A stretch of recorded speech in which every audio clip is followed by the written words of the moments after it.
Shalom, puji Tuhan, pagi ini kita semua disertai dan diberkati oleh Tuhan.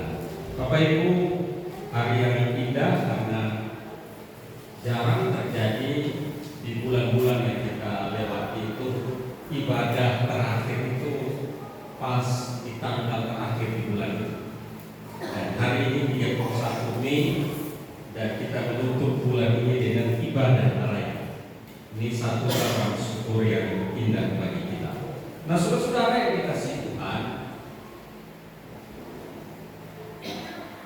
tanggal 17 yang lalu saya menyampaikan firman Tuhan dengan tema adalah gereja yang mandiri. Gereja yang mandiri. Nah, hari ini saya ingin melanjutkannya. Dan karena itu menjadi dasar ayat firman Tuhan untuk kita di dalam Efesus pasal 4 ayat 14 sampai ayat yang ke-16. Efesus pasal 4 ayat 14 sampai ayat ke-16. Mari kita baca bersama-sama. Efesus 4 ayat 14 sampai 16. Mari kita baca bersama-sama. 1, 2, 3. Sehingga kita bukan lagi anak-anak yang diombang-ambingkan oleh perkataan pengajaran, oleh permainan palsu manusia dalam kelicikan mereka yang menyesatkan, tetapi dengan teguh berpegang kepada kebenaran di dalam kasih kita bertumbuh di dalam segala hal ke arah Dia Kristus yang adalah kepala, daripadanya seluruh tubuh yang rapi tersusun dan diikat menjadi satu oleh pelayanan semua bagian sesuai dengan kadar pekerjaan tiap-tiap anggota, menerima pertumbuhannya dan membangun dirinya dalam kasih. Saudara-saudara yang dikasihi oleh Tuhan,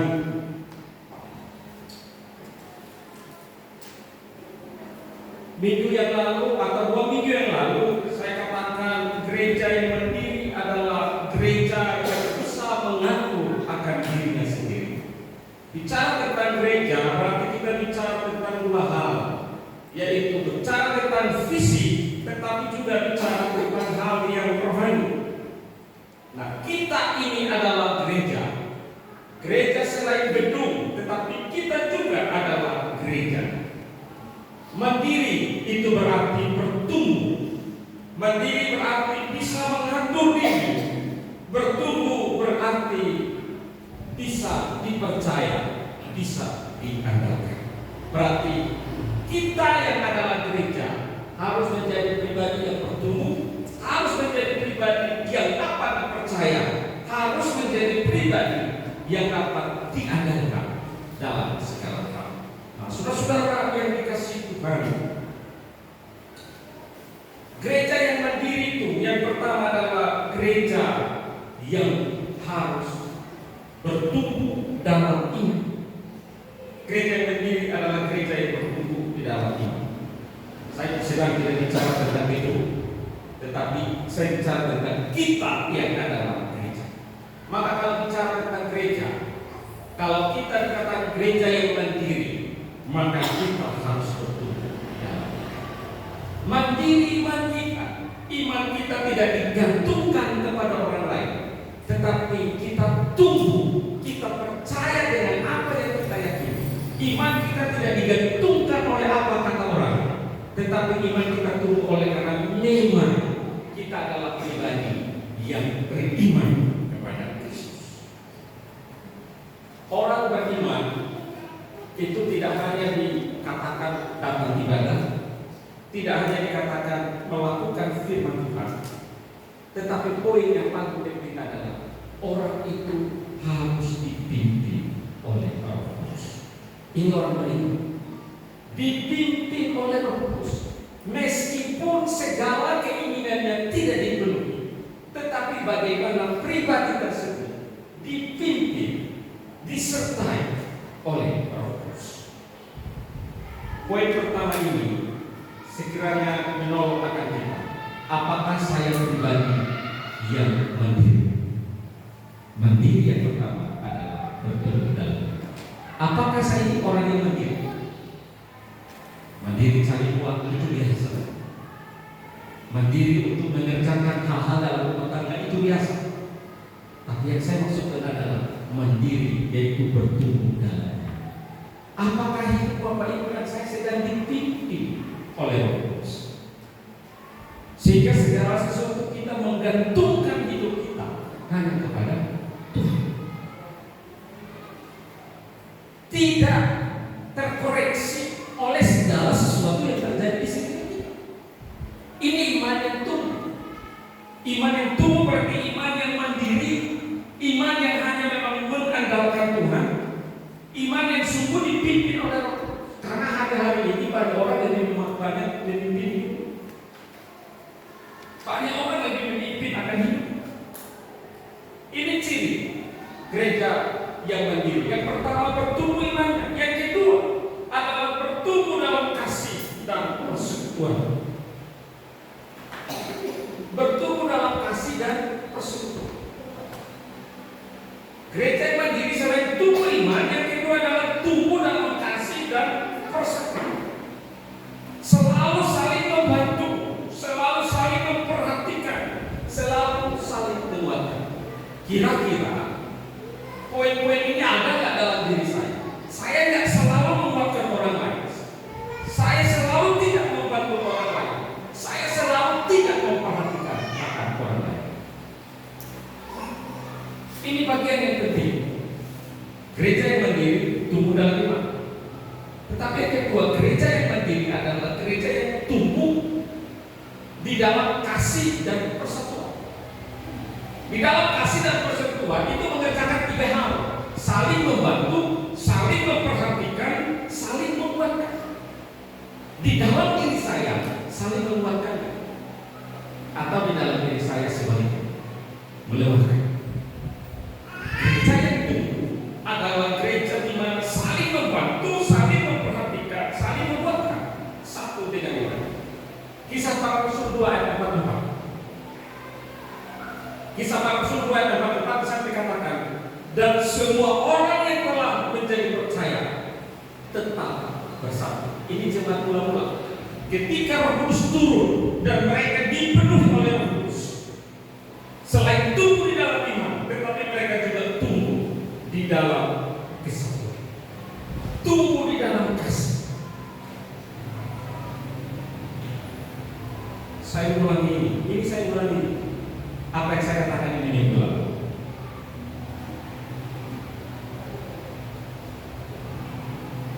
Hari ini yang gereja butuhkan itu bukan orang pintar, yang pintar mengkritik, pintar memberi masukan, pintar ini, pintar ini, pintar itu. Hari-hari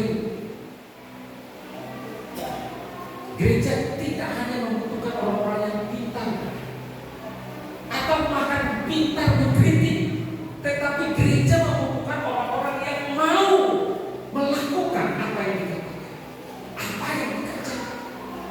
Kita bisa menjadi orang-orang yang mudah ngomong ke orang lain, tetapi belum tentu kita melakukan apa yang kita lakukan. Ini bagian yang sangat penting. Bertumbuh di dalam kasih dan persatuan. Apakah gereja butuh orang yang pintar? Perlu. Tetapi bukan pintar melakukan, bukan pintar mengomongkan, tapi pintar melakukan. Hari-hari ini gereja banyak terjadi pertikaian. Oleh karena apa? Karena tidak saling memperhatikan, karena tidak saling membantu, tidak saling menguatkan. Kasih itu begitu hambar. Gereja hanya kumpul, ngobrol sebentar, ketawa di depan banyak orang, tetapi hatinya kosong. Hatinya hambar. Nah, inilah yang harus kita bangkitkan kembali.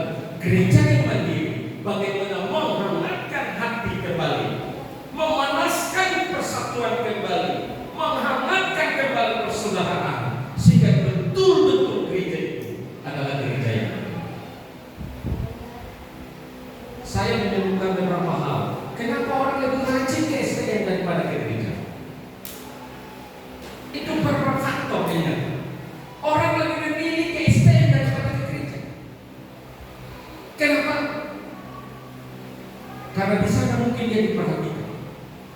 dalam suka dan duka. Di dalam gereja dia tidak terbuka. Ada orang yang berduka, saya pernah ketemu. Jemaat berduka, banyak jemaat yang ada. Itu menggetarkan hati. Ini berarti kita belum bertumbuh di dalam kasih dan kesatuan. Bertumbuh di dalam iman berarti dipimpin Roh Kudus.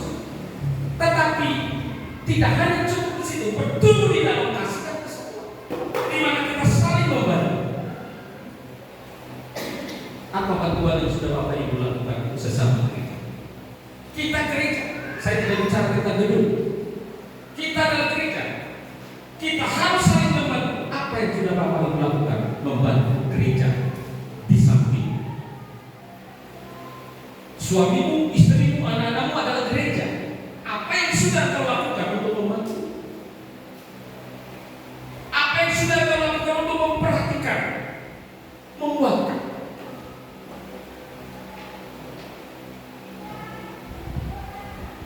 Beberapa jemaat yang tidak hadir, saya WA. Ada dibaca, ada gak balas. Dibaca saja. Ini seperti dibaca tapi gak dibalas. Apa maksudnya? Tapi saya diajari tentang satu hal. Berarti saya harus bertumbuh dalam kasih. Harus tetap mengasihi dia. Puji Tuhan dia sudah baca. Apakah dia sudah scroll saja itu urusan tangan? Yang penting sudah baca. Bertumbuh di dalam kasih. Sudah dibaca gak kasih respon? Ada juga yang kita tanya, dia bilang kepo kali kau dengan diri. Ngapain kau ngurusin? Ini gereja yang bertumbuh. Gereja yang bertumbuh itu membantu, memperhatikan, menguatkan. Itu sebabnya Bapak Ibu mulai buang pikiran-pikiran yang tidak baik. Kalau ada orang bertanya tentang keadaanmu, kalau orang tanya tentang keadaanmu, tanya kabar, responlah. Itu bagian di dalam gereja yang bertumbuh, memperhatikan satu dengan yang lain.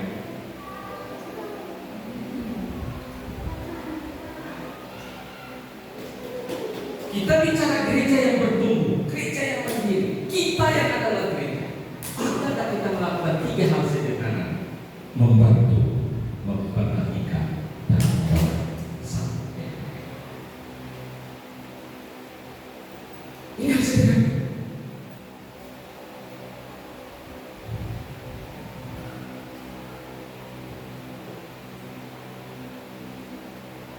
Gereja tidak dibangun atas orang-orang hebat, tetapi gereja dibangun atas kesamaan visi di dalam. Gereja dibangun bukan oleh karena kelebihan-kelebihan kita, tetapi gereja dibangun oleh karena kesatuan. Kita ini gereja banyak perbedaan. Minggu lalu saya katakan jari kita saja ada 5.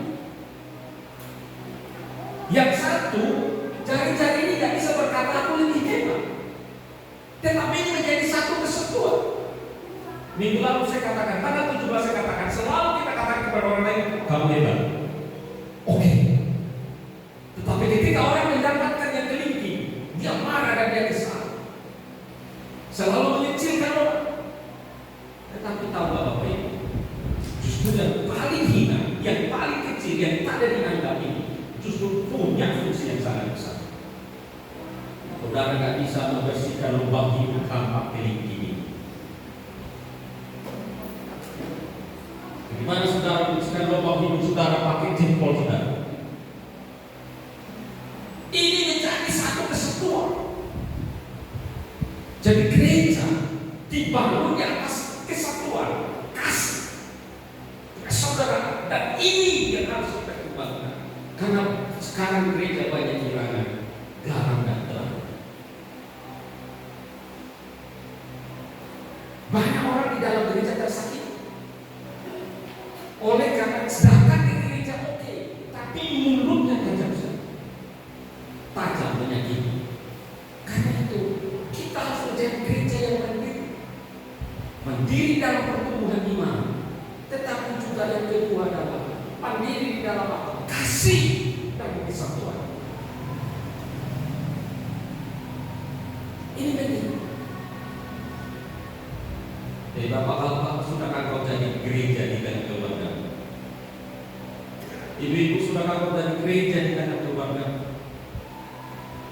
Kasihmu hambar atau tidak? Ada kesatuan. Ini menjadi bagian yang ketiga. Gereja harus tumbuh juga di dalam pelayanan.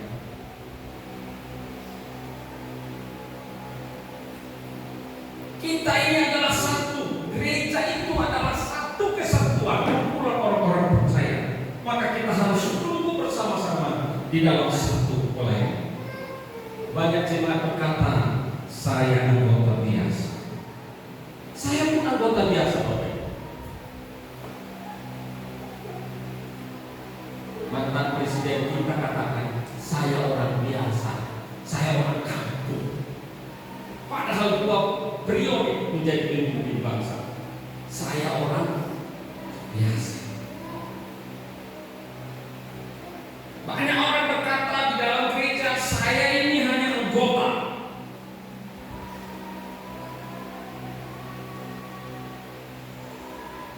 Apakah betul engkau anggota?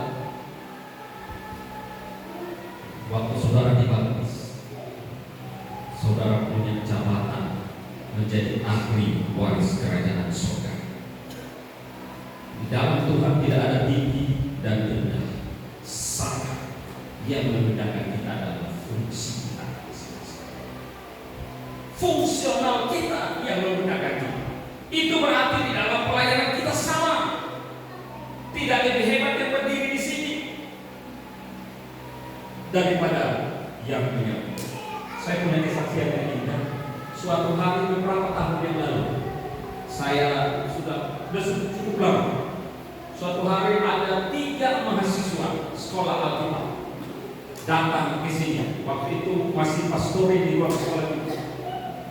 3 mahasiswa Alkitab ini datang kepada saya bilang, Pak, boleh nggak pelayanan di sini? Oh, dengan senang hati. 3 mahasiswa ini. Boleh nggak kami pelayanan di sini? Boleh, sangat boleh. Terus dia tanya, ini gereja apa? Saya heran dengan pertanyaan mahasiswa Alkitab ini. Ini gereja apa? Saya kemudian lihat mereka satu-satu. Dan kamu keluar dan lihat ruang gereja, itu nama gereja apa? Kemudian dia bilang, ya. Dia mulai dari bilang ini, ya. Pertanyaan selanjutnya, Pak, kalau kami pelayanan di sini, Pak, 1 bulan kami khotbah berapa kali? Ini masih sekolah kita. 1 bulan kami khotbah berapa kali? Saya lihat wajahnya dan saya bilang, kamu 6 bulan di sini nyambung. Kalau saya lihat udah oke, maka bulan yang baru saya lihat kau berkhotbah. Dia bilang, Pak, tapi saya mau berkhotbah, Pak. Oh, kau berkhotbah. Jadi kau cari gereja untuk berkhotbah. Karena kami ditugaskan di sekolah untuk praktek, Pak. Iya. Jadi prakteknya apa? Gak dibilang berkhotbah kan? Enggak. Pelayanan. Iya. Kau nyambung. Kemudian saya tanya, apa bedanya orang yang menyambung dengan yang berkhotbah? Dia, gak ada bedanya orang yang menyambung dengan yang berkhotbah. Sama.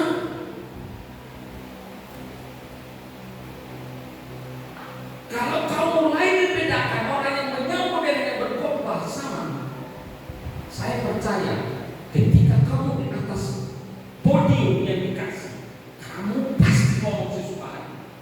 Kau menganggap mereka yang mendengar itu lebih kecil daripada dia.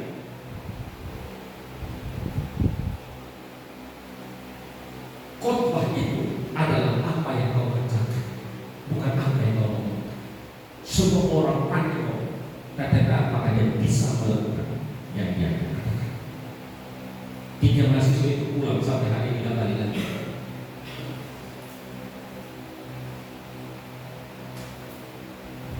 Banyak orang ingin tampil di depan dan dia kira itu yang terbaik.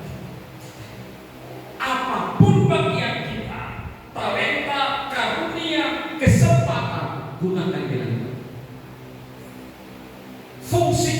yang membedakan kita. Tetapi yang paling utama adalah kita harus ambil bagian di dalam pelayanan. Hal terbesar di dalam hidup kita adalah ketika selama kita hidup, kita punya kesempatan untuk melayani Tuhan dengan baik. Engkau adalah orang yang akan paling lama di dalam hidupmu. Selama engkau hidup, tidak ada satu kesempatan yang kau ambil untuk melayani. Apa yang ada padamu yang kau bisa pakai untuk melayani? Minggu lalu saya katakan, 2 minggu lalu saya katakan, ada yang kursi, ada yang menyapu. Itu luar biasa. Sama seperti saya berdiri di sini dan berkhotbah. Bagaimana orang berkhotbah? Kotor. Kursi belum dilap.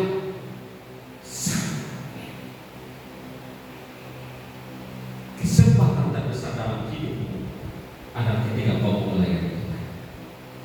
Karena Tuhan kasih sia-sia. Minggu lalu Pak Silaban berkhotbah. Dalam Yakobus, semua hidup itu seperti itu. Hari ini ada, besok tidak. Uang ada dan hilang. Kalau hidupmu ada dan sebentar lagi tidak ada, apa yang kau lakukan untuk Tuhan? Ambil komitmen untuk melayani Tuhan. Hal kecil sekali layani. 2 minggu lalu saya katakan, kita di sini ada satu yang kita, yaitu membutuhkan berdoa berbahasa Arab. Opung Daud almarhum sudah meninggal. Waktu dia tanya saya, Pak, saya bisa melayani apa? Opung jadi berdoa untuk pelayan. Siapa? Orang yang sudah meninggal. Sekarang Tuhan perlu orang-orang yang mungkin tidak di sini, tetapi mungkin di tempat dulunya, tapi dia sedang untuk setiap jemaat dan pelayan. Ambil kesempatan ini. Kalau kau mandi, engkau sudah cari makan, tiap hari bekerja, tiap hari mendapatkan untuk dirimu. Sekarang apa yang bisa kau beri untuk Tuhan di dalam kesempatan yang Tuhan beri kepada kita? Apa yang kau bisa beri? Jangan katakan aku orang biasa, aku jemaat biasa, aku orang biasa, aku tidak punya apa-apa. Padamu ada waktu, padamu ada tenaga, padamu ada kekuatan, padamu ada kekuatan finansial, padamu semuanya ada. Doa, minta Tuhan, Tuhan beri kepadamu apa yang bisa dikasih untuk Tuhan.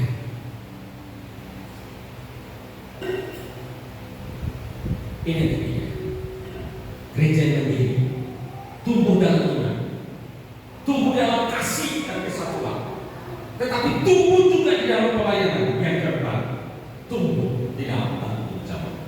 Gereja yang mandiri adalah gereja yang tumbuh dalam tanggung jawab.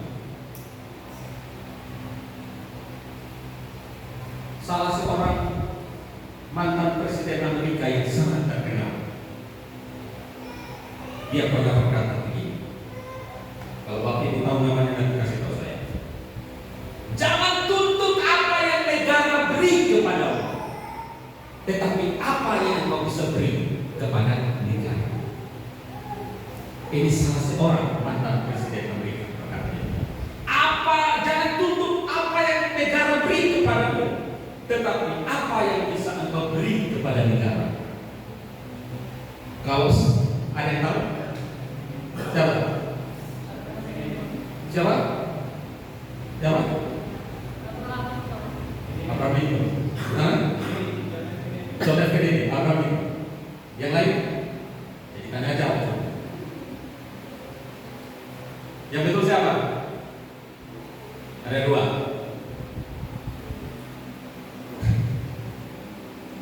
Kemarin saya baca dari Kompas, tingkat minat baca di Indonesia, provinsi mana yang minat bacanya paling tinggi?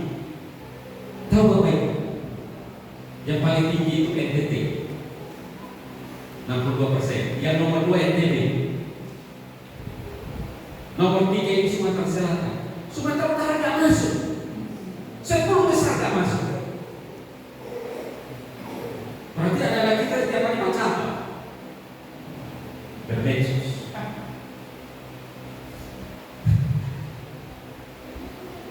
Siapa presidennya?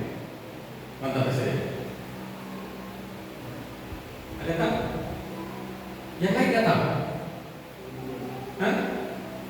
Masih 8 udah minggu dari tadi. Soalnya guru. Ada itu.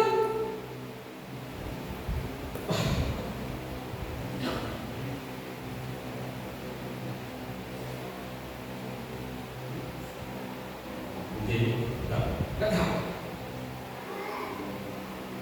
Ada itu siapa? Jangan aku, yakin. Ibu Maria, yakin. Ibu pada baca, Pak Dewi pada baca, atau hanya mendengar? Pernah dengar. Ibu Maria pernah dengar atau baca? Baca. Betul. Kok ibu ragu jadinya? Presiden kelima. Kok ibu ragu?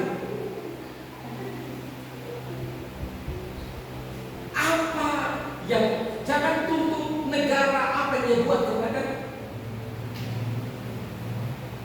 Kalau saya tuntut kata-kata ini balik kepada kita, jangan tuntut apa yang dilakukan gereja kepada.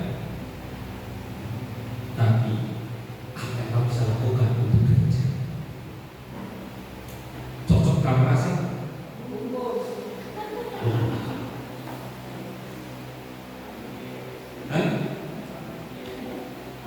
Cocok? Apa? Jangan tuntut gereja apa yang gereja lakukan untukmu, tetapi apa yang bisa kau lakukan untuk gereja. Seringkali saya bilang, mana gereja ini? Mana? Saya bertanya, gereja itu mana? Kita adalah gereja. Gereja yang pertama kita, yang kedua ini gedung. Apa yang gereja lakukan? Dapat lakukan. Apa yang kita bisa lakukan untuk gereja? Dengan kata lain, hal yang sama.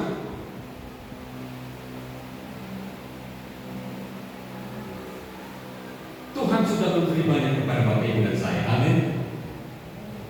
Bapak Ibu kan terima apa dari Tuhan? Betul. Bapak Ibu kan terima apa dari Tuhan? Hah? Bapak Ibu kan terima apa dari Tuhan? Hah? Betul ya? Bapak Ibu kan terima apa dari Tuhan?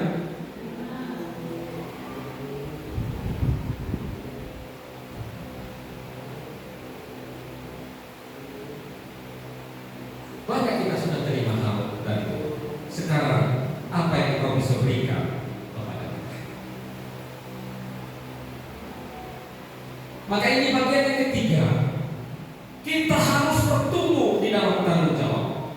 Tanggung jawab yang pertama apa? Doa. Berapa banyak di antara kita berdoa untuk diri kita? Berapa banyak yang berdoa untuk diri? Satu orang yang berdoa untuk diri, yang lain tidak pernah berdoa untuk diri.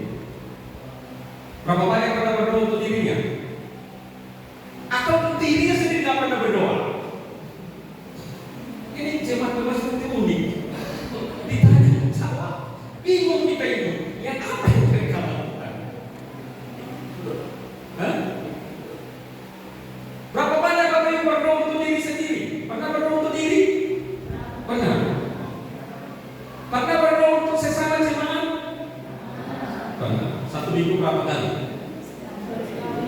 Hah? Satu minggu berapa kali? Berdoa untuk jemaat, sesama jemaat. Satu minggu berapa kali? Ada yang 2 kali. Ada yang 1 kali? Hah? Jangan bohong ini dalam gereja ini. Ada 1 bulan sekali? Ada. Tanggung jawab orang yang mandiri, orang gereja yang mandiri, kita yang mandiri. Pertama berdoa untuk diri kita, ya. Tapi jangan lupa berdoa untuk sesama gereja. Temanmu, suamimu, istrimu itu gereja. Udah hebat itu yang 2 minggu, seminggu 2 kali, hebat. Tapi menjadi pertanyaan kalau sebulan sekali. Jadi minggu tiap minggu jumpa sama kamu, ngapain? Saya yakin Bapak Ibu makan di rumah lupa akan jemaat yang lain. pasti nggak teringat akan kawannya, kau pun makan apa enggak. Betul atau tidak? Betul atau tidak? Bang saudara-saudara makan ingat kan sesama kawan gereja makan atau enggak? Saya yakin pasti nggak ada. Betul saudara makan, enak kali ayam panggang ini. Padahal mungkin sesama jemaat sedang nggak makan dia. Lagi bergumul dia, bergetaran dia di sana. Ini penting. Tumbuh dalam tanggung jawab itu. Pertama tanggung jawab doa. Doa untuk diri, doa untuk sesamamu yang ada dalam juga gereja. Jangan nanti sudah nggak ada apa-apa berdoa Tuhan. Tolonglah. Waktu lagi lupa. Saya nggak tahu Bapak sampai hari ini. Setiap kali saya makan, pasti saya selalu minta tisu. Karena setiap kali makan selalu tetes air mata. Sampai hari ini. Kenapa? Karena hari ini saya makan, tapi saya nggak tahu orang lain ada yang makan apa enggak. Nggak tahu saya. Sampai hari ini, setiap kali makan, ini bukan masalah pedas. Bukan karena pedas jadi pedas, bukan. Tapi setiap kali makan, saya ada tisu. Karena pasti air mata keluar. Karena setiap kali makan ingat, aku mungkin makan nasi putih, tapi ada nggak orang yang sama seperti saya makan? Ini kepekaan Bapak Ibu. Jangan pula katakan dia karena dia malas. Ya kalau nggak malas ya nggak makan. Aku kan kerja keras ya, aku wajib menikmati lah. Ya memang betul, nggak salah. Tapi kepekaan sesama gereja ini berdoa, tanggung jawab berdoa, tanggung jawab. Kalau kau adalah gereja yang berdiri, adalah gereja yang berdoa. Doa untuk diri, doa untuk kawan kau yang adalah sesama gereja. Yang berikut, doa Bapa, doa untuk pelayanan, doa untuk yang melayani, doa untuk program-program gereja. Ibadah itu kehilangan kuasanya kalau jemaat tidak berdoa. Ibadah kehilangan kuasanya kalau jemaat tidak berdoa. Berarti kita harus berdoa.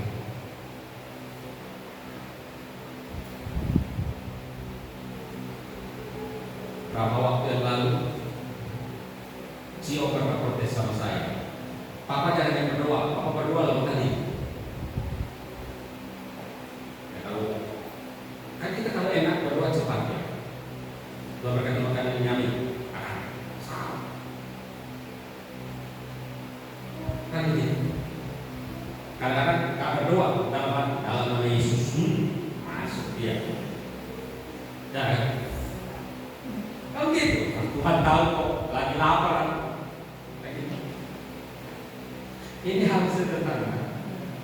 Sejauh mana kita berdoa untuk diri kita dan sesama kita yang adalah ini tanggung jawab. Tanggung jawab dalam doa. Yang kedua, yang berikutnya adalah tanggung jawab dalam memberi. Gereja yang berdiri adalah gereja yang belajar memberi dengan sukacita. Memberi bukan kehilangan, tetapi memberi adalah bagian daripada ibadah. Karena itu Bapak Ibu, kalau engkau adalah gereja yang mandiri, maka engkau harus bertanggung jawab bukan hanya berdoa, tapi bertanggung jawab untuk memberi. Seringkali kita kemana-mana, kalau orang memberi sesuatu kepada kita, kita bilang apa? Hah? Kalau orang kita menerima sesuatu dari orang lain atau siapa saja, kita bilang apa? Hah? Terima kasih. Betul ya? Terima kasih. Bapak Ibu boleh terima saya? Terima dan setelah terima jangan lupa kasih. Paham? Gereja yang mandiri adalah gereja yang belajar memberi. Terima kasih. Jangan terima terus kau jadi lalu mati. Setelah terima, kasih lagi. Kita ini banyak menerima, lebih banyak memberi. Setelah terima, kasih. Suatu hari suatu keluarga ribut karena suaminya pergi makan di rumah makan dengan istrinya. Sama-sama mereka makan. Pelayan datang kasih makanan, suaminya bilang terima kasih. Istrinya nangis. Kau di rumah, kasih makan, datang kau bilang terima kasih. Datang ke warung, pelayan kasih kau makan, kau bilang terima kasih. Di sini nggak ada yang begitu kan? Nggak ada. Kalau ke warung disajikan pelayan terima kasih. Kalau di rumah disajikan bilang kita terima kasih. Di sini nggak ada yang begitu kan? Saya pakai ketemu karena pas waktu saya makan. Saya dapat waktu, kalau ini pulang beribu besar ini. Karena wajah istrinya langsung utuh. Jadi pulang beribu besar. Dan saya maksudkan adalah begini. Mari kita tumbuh dalam memberi. Apa yang kita terima kita kasih. Orang memberi kita gelas air minum satu gelas, kita terima kasih. Terima, karena kita udah terima kasih. Kalau engkau gereja yang mandiri, maka engkau harus bisa bertumbuh dalam memberi. Kalau saya balikan ke poin yang berikut tadi, kasih dan berkata, jangan hanya mau diperhatikan, sesekali memperhatikan. Jangan hanya mau membuat, sesekali mau dibuatkan juga. Paham? Ada orang juga mau hanya diperhatikan aja terus, tapi nggak mau perhatikan. Ini repot bukan? Alkitab memang begini. Sampai kapan kau tetap di situ? Bertumbuh di dalam. Mari kita baca 2 Korintus 9 ayat 7. Ini ayat yang memberi personifikasi dibacakan terus. 2 Korintus 9 ayat 7. Mari kita baca sama-sama. 2 Korintus 9 ayat 7. Sudah ketemu? Kita baca sama-sama 2 Korintus 9 ayat 7. 1, 2, ya. Hendaklah masing-masing memberikan menurut kerelaan hati. Sekali lagi. Hendaklah masing-masing memberikan menurut kerelaan hati. Memberi menurut kerelaan hati. Ya memang pada akhirnya kembali kepada hati. Kalau hatimu nggak rela banyak uangmu juga kau nggak akan keluar. Kan begitu. Karena itu, gereja yang mandiri adalah gereja yang bertanggung jawab. Tidak hanya dalam doa, tetapi juga dalam doa. Yang terakhir, di akhir dengan ini, selain tanggung jawab dalam doa dan memberi, tetapi tanggung jawab juga dalam kesaksian kita. Gereja adalah kita. Maka kita bertanggung jawab untuk kesaksian hidup kita. Berarti kita bertanggung jawab atas perkataan kita, kejujuran kita, kasih kita, bahkan kehidupan kita sehari. Gereja yang mandiri bertanggung jawab tidak hanya doa, tetapi memberi. Tidak hanya memberi, tapi bertanggung jawab atas kesaksian hidupnya. Kalau dia adalah gereja, maka dia harus bertanggung jawab atas kesaksian hidupnya. Dia harus bisa dipercaya perkataannya, kejujurannya, kasihnya, bahkan kehidupannya hari lepas hari. Gereja yang mandiri adalah gereja yang harus menjadi terang.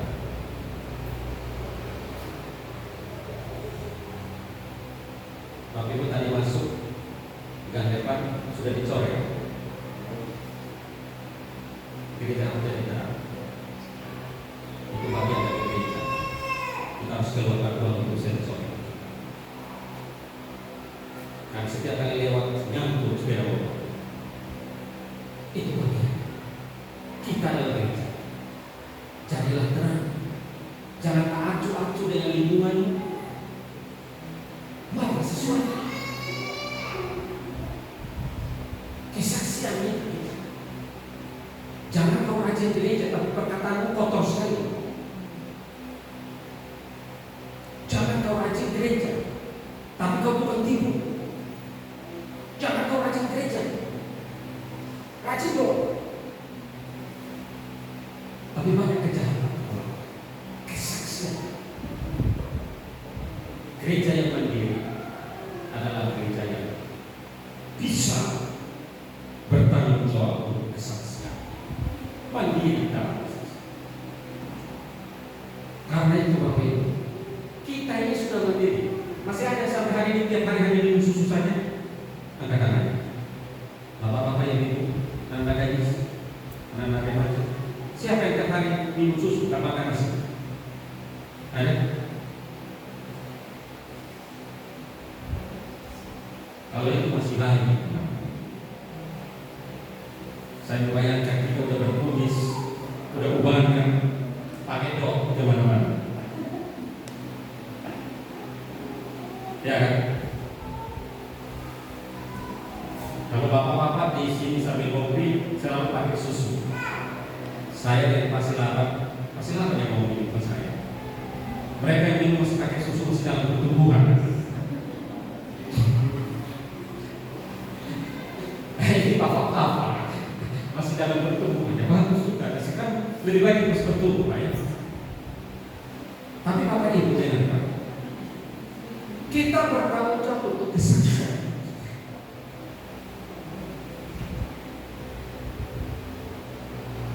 Biarlah kesaksian hidup kita atau hidup kita di dalam kitab 1 Korintus katakan surat-surat Kristus yang terbuka yang dapat dilihat dan dapat dibaca oleh semua.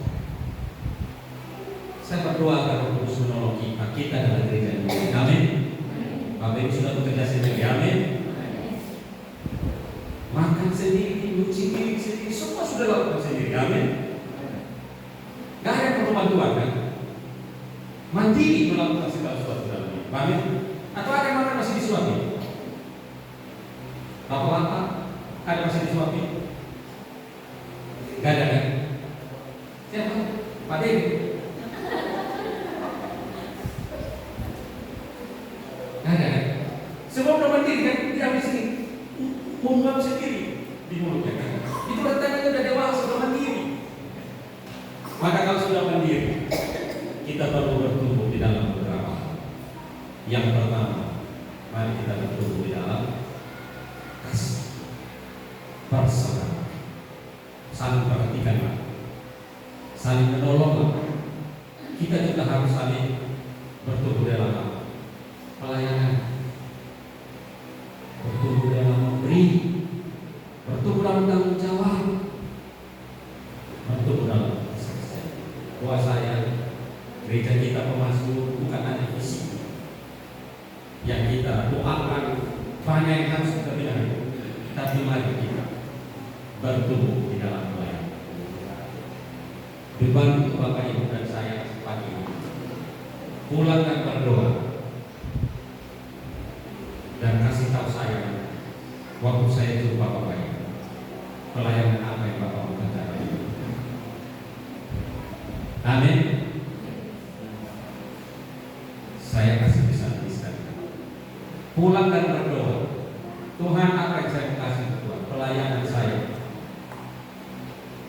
Nanti kalau saya ketemu Bapak Ibu saya akan tanya. Saya kasih waktu Bapak Ibu 2 minggu. Berarti nanti tanggal 21 ke atas saya akan tanya Bapak Ibu, apa yang Bapak Ibu bisa lakukan untuk pelayanan. Karena Bapak Ibu sudah dapat banyak kan? Amin. Sudah besar semua kan? Sudah mandiri semua kan? Terima dan kasih. Sekali lagi sama-sama kita terima. Sekali lagi terima. Sekali lagi terima. Setelah terima kasih. Mari kita bangkit berdiri. Kita bangkit berdiri. Kita akan berdoa.